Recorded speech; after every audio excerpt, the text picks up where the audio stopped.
మానవుడు ఏది కనిపెట్టాలన్నా సృష్టిలో నుంచి మాత్రమే తీసుకోవాలి. సృష్టిని పరిశోధన చేయాలి. ప్రతి ఒక్కటి కూడా సమస్తం సృష్టిలో ఉంది.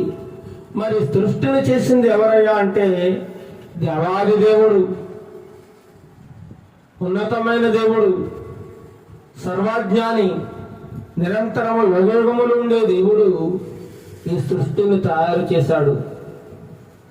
సృష్టిలో సమస్త జీవరాశిని తయారు చేశాడు.